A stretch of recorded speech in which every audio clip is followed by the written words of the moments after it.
2020년 10월 11일 영국 가디언지는 흥미로운 사연을 보도했습니다. 캐나다에 거주하는 니콜이라는 여성이 폼페이 유물을 훔쳤다고 고백하며 도자기 파편과 타일 조각을 여행사로 돌려보냈다는 것이죠.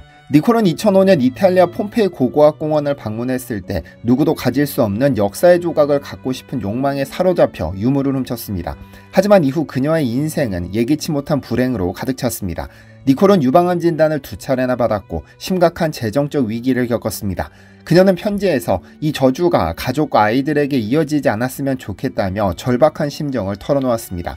또한 이 유물들은 파괴의 땅에서 나왔기 때문에 너무나 많은 부정적인 에너지를 가지고 있다면서 유물을 돌려보내게 된 사연을 적었죠.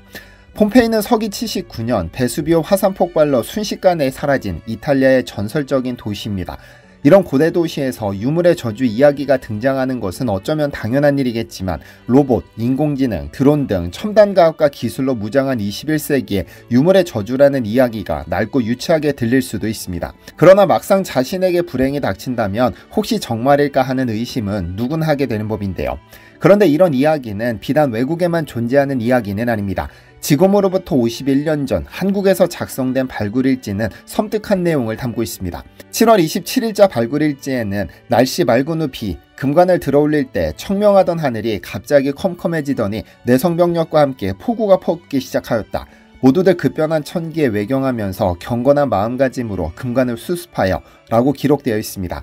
여기에 더해 발굴이 시작되기 전부터 이 지역에는 30도가 넘는 폭염과 함께 가뭄이 이어졌는데 당시 그 지역에서는 왕릉을 파서 지하에 잠들었던 임금들이 분노한 것이라는 흉흉한 소문이 돌기도 했는데요. 결과적으로 그 안에서는 절대 나와서는 안 될 유물이 나오고 말았는데 도대체 어떤 누적이길래 청명하던 하늘에 마른 날벼락이 치고 내성병력과 함께 폭우가 쏟아지며 하늘을 노하게 했던 것일까요?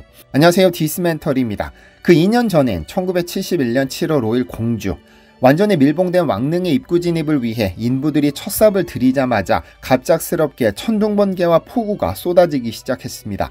쏟아지는 비는 구덩이를 가득 채웠고 발굴단은 흠뻑 젖은 채 필사적으로 빗물을 흘려보냈습니다. 마침내 폭우가 멈추고 왕릉의 입구를 여는 순간 기이한 현상이 벌어졌습니다. 무덤 안에서 하얀 수증기가 뿜어져 나왔으니까요. 하지만 기이한 현상은 여기서 끝나지 않았습니다. 당시 발굴단장이었던 한 인사는 발굴 후 심각한 빚에 쫓겨 집을 처분했고 심지어 남의 차를 빌려 타고 가던 중 사고까지 겪었습니다.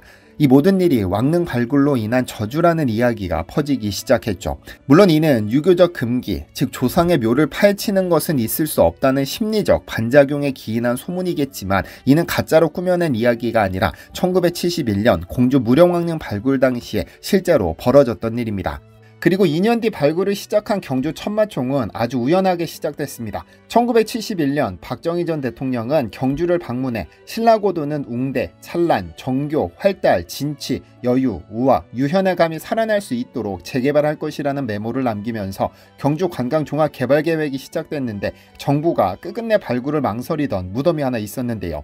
원래 정부는 경주 고분 중 가장 규모가 큰 제98호분 황남대총을 발굴해 관광객에게 공개한 후 관광자원으로 활용하고자 했습니다. 하지만 한국 고고학계는 아직까지 그 정도 규모의 큰 무덤을 발굴하기에 경험이 부족하다며 난색을 표했는데요. 그래서 경주에 깔린 고분 중 아주 작은 하나를 선택해 연습용으로 발굴하기로 했습니다. 그래서 선택된 것이 황남대총에서 130m 떨어진 155호분 천마총입니다. 거리상으로나 규모면에서나 연습용으로 삼기에 충분했고 심지어 무너져 내린 봉분의 모습으로 볼 때 이미 도굴꾼에 의해 충분히 훼손됐기 때문에 부담도 적었죠. 하지만 막상 발굴이 시작되자 발굴팀은 큰 충격에 빠집니다. 왜냐면 겉모습만 허름했을 뿐 이제껏 그 누구의 손도 타지 않았기 때문인데요. 그렇게 착각해도 무리가 아닐 정도로 도굴은 경주에서 가장 흔한 범죄였고 1972년부터 1년간 압수한 도굴 유물이 600점이 넘었습니다. 그런데 연습용으로 생각한 것은 오산이었습니다. 막상 뚜껑을 열어보니 신세계가 펼쳐졌죠. 제155호분은 문화재청 전신 문화재관리국이 경주 미추 왕릉지구 발굴 조사단을 조직해 시행한 국가주도의 첫 번째 기획발굴입니다. 제155호 고분은 신라시대의 대표적인 돌무지 덧널 무덤으로 땅에 구덩이를 파고 나무 덧널을 넣은 후 그 위를 돌로 덮고 다시 흙을 씌워 만들었는데 지름 약 47m, 높이 12.7m로 생각보다 거대한 무덤입니다. 그리고 마침내 1973년 4월 6일부터 진행된 8개월의 발굴에서 천마총은 무려 11,526점의 유물을 쏟아냈습니다. 그야말로 잭팟이 터졌죠. 특히 금제품이 780점 출토됐는데 군계 일학은 금관입니다. 현재까지 신라 고분에서는 수없이 많은 금관이 출토됐으나 화려하기로 최고를 꼽으라면 천마총 금관을 꼽습니다. 높이 32.5cm의 금관은 3단장식에서 발전해 4단으로 꾸며졌는데 이 금관 덕분에 천마총이 왕릉급 무덤임을 알 수 있게 됐죠. 그런데 이 금관에는 사연이 있습니다. 1973년 천마총 발굴은 당시 한국 고고학 역사에서 가장 흥미롭고 극적인 순간 중 하나로 기억됩니다. 당시 이 사업의 모든 초점은 오로지 신라 금관에 맞춰져 있었습니다. 경주 고분 발굴 사업을 승인한 박정희 전 대통령은 금관이 발굴될 경우 이를 대중에게 공개해 관광산업의 핵심으로 활용하려는 계획을 가지고 있었죠. 천마총 연습 발굴 당시 그는 금관이 나올 가능성이 있는가를 물었고 당시 정재훈 문화재관리국 사무관은 아주 높습니다라는 확신의 말로 그의 승인을 이끌어냈죠. 그리고 진짜 금관은 나왔습니다. 그것도 신라 금관 중 가장 화려한 금관이 말이죠. 그런데 7월 27일자 발굴일지는 놀라운 내용을 담고 있습니다. 발굴팀이 금관을 들어올리던 순간 청명했던 하늘이 갑자기 어두워지더니 내성병력과 함께 폭우가 쏟아졌습니다. 발굴팀은 급변하는 날씨에 놀라 무덤 속 금관을 경건한 마음으로 세척했는데 작업을 끝내자 하늘이 거짓말처럼 맑아졌다고 하죠. 당시 금관을 들고 나온 조사원은 천둥과 번개에 정신을 잃을 뻔했고 간신히 금관을 내려놓은 뒤 비를 피해 현장 사무실로 피신했습니다. 그렇게 국보 제188호 천마총 금관이 세상의 모습을 드러냈습니다. 천마총에서의 발굴은 금관으로 끝나지 않았습니다. 금으로 만든 관모와 허리띠도 함께 발견됐는데 각각 국보 제189호와 국보 제190호로 지정되었습니다. 관모와 허리띠는 당시 신라의 금속 세공 기술이 얼마나 정교하고 발달했는지를 보여주는 유물로 발굴 직후 전국적인 관심을 끌었습니다. 무덤에서 황금 유물이 나왔다는 소식은 전국으로 빠르게 퍼졌고 주요 유물이 출토될 때마다 언론은 앞다퉈 속보를 전했습니다. 심지어 외신도 이를 한국 고고학 발굴의 대사건으로 주목하며 천마총 발굴의 가치를 높이 평가했는데요. 1973년 7월 박정희 전 대통령은 발굴 현장을 직접 방문했습니다. 이는 현직 대통령이 고고학 발굴 현장을 찾은 첫 사례로 천마총 이후 경주관광종합개발계획이 본격적으로 탄력을 받는 계기가 되었습니다. 천마총은 이제 단순한 고분이 아니라 경주의 새로운 상징이자 관광의 중심지가 되어갔죠. 하지만 천마총 발굴의 진짜 주인공은 아직 등장하지 않았습니다.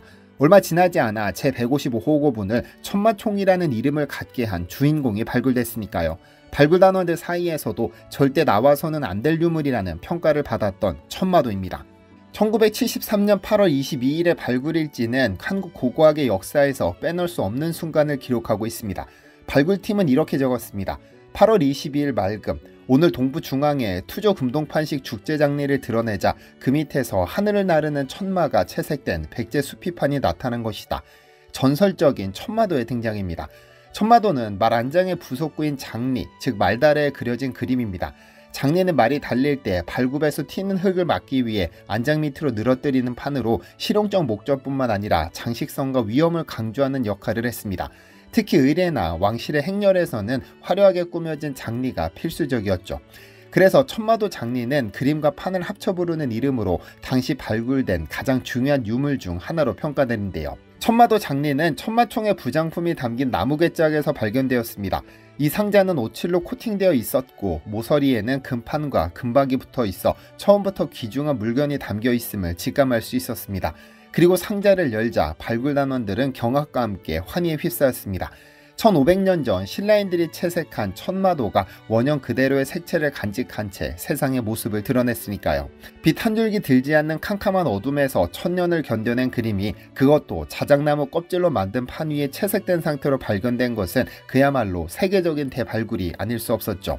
지금은 공기에 노출되고 보존 처리하느라 색감이 달라졌지만 당시 발굴단원들은 황홀했다는 말과 동시에 이 유물은 절대 나오면 안 되는 것이었다는 탄식도 함께 내뱉었습니다. 왜 나오면 안 되는 유물이었을까요? 천마도 장리는 단순한 목재판이 아닙니다. 가로 75cm, 세로 53cm, 두께 6mm의 자작나무 껍질을 여러 겹으로 누벼 만든 판 위에 채색된 그림이었는데, 자작나무처럼 유기물로 된 유물은 공기에 노출되며 쉽게 손상되거나 으스러져 가루처럼 변할 가능성이 높습니다. 1500년 동안 완전한 어둠 속에서 보호받아온 천마도가 햇빛에 노출되는 순간 손상될 위험은 너무나도 컸죠. 사진으로 기록하고 모사본을 남길 수는 있었지만 실물이 파괴되면 그 가치는 회복할 수 없다는 점에서 누구도 쉽게 이 유물을 다룰 자신이 없었습니다. 그렇게 총 4점의 천마도가 섬세한 붓질로 하나하나 발굴되기 시작했습니다. 우선 붓을 이용해 첫 번째 천마도에 켜켜이 쌓인 먼지를 조심스레 털어내고 촬영과 실측을 진행했습니다. 그림 속 하얀색 천마는 다리 앞뒤에 마치 고리 모양과 같은 돌기가 있고 혀를 쭉 내밀고 있는 독특한 모습으로 흰색 말과 함께 붉은색과 갈색, 검정색으로 덩굴 무늬도 남아 있습니다. 당시 신라 사람들은 하늘을 달리는 흰색의 말이 동물의 신으로 숨진 이들을 하늘 세계로 실어 나르는 역할을 했다고 믿었죠. 그렇게 한 점 한 점 조심스레 발굴하다 마지막 천마도 발굴을 시작할 때는 초조함이 감돌았습니다. 왜냐하면 마지막 천마도에서 벌써 균열이 생기기 시작했으니까요.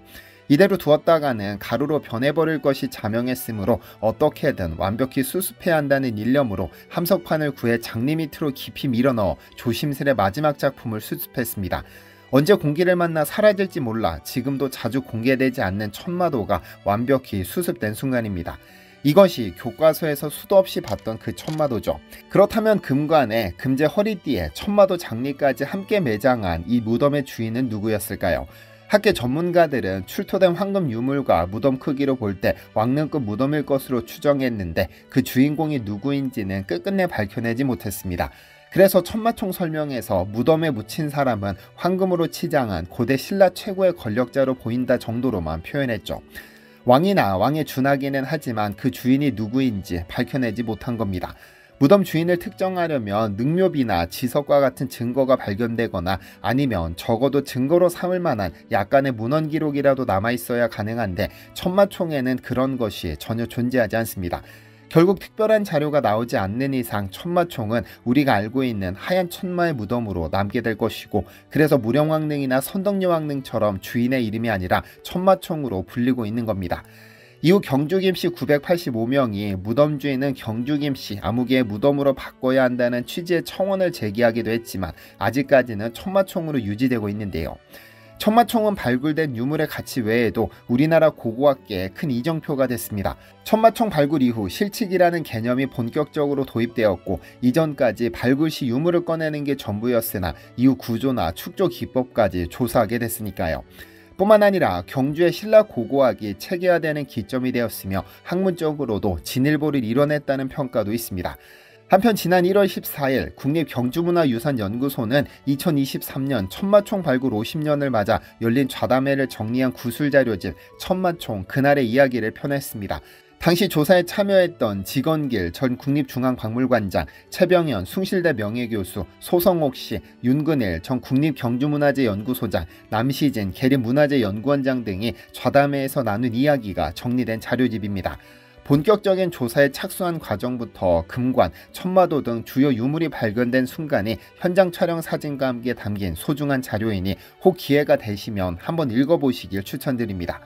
잠시 공지사항 전달드립니다. 설 선물용 백진삼 공구 기다리고 있다며 디시멘터리에서 언제 오픈하는지를 여쭤오시는 문의로 업체 업무가 불가능할 지경이라는 연락을 받았습니다. 안 그래도 명절 앞두고 주문량이 쏟아져 눈코 뜰 새 없이 바쁠 시기인데 업체에 제가 너무나 죄송한 마음입니다. 커뮤니티를 통해 공지했다시피 100년 이상 된 진짜 산삼 백진삼 공구는 4월 말쯤 5월 가정의 달 선물용 특가 행사를 기획하고 있습니다. 하지만 이 제품으로 설 선물 계획하신 분들의 원망을 감당할 자신이 없고 또 업체 업무 숨통도 트여줄 책임이 있어 오늘 23시 59분까지만 최대 50만원 할인이 적용된 공구 가격으로 오픈해드립니다. 어차피 내일 설 명절 택배가 마감되므로 구매하시려면 오늘 안에 구매하셔야 합니다. 백진삼은 산삼의 아버지라 불리는 안원식 박사가 30년간 연구한 결과물로 100년 이상 된 진짜 천종산삼과 DNA 99% 일치하는 제품입니다. 괜히 여러분 앞에 10만 명이 넘는 분이 먼저 드신 것이 아닙니다.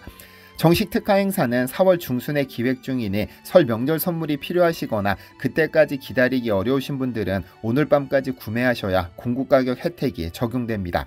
아래 댓글로 링크 남겨드리겠습니다. 시청해주셔서 감사합니다. 디시멘터리에서는 여러분의 제보를 기다립니다. 제 채널에서 다뤘으면 좋겠는 뉴스 또는 널리 알려졌으면 하는 영상은 디시멘터리 네이버.com으로 보내주시면 소중히 제작하겠습니다. 시청해주셔서 감사합니다.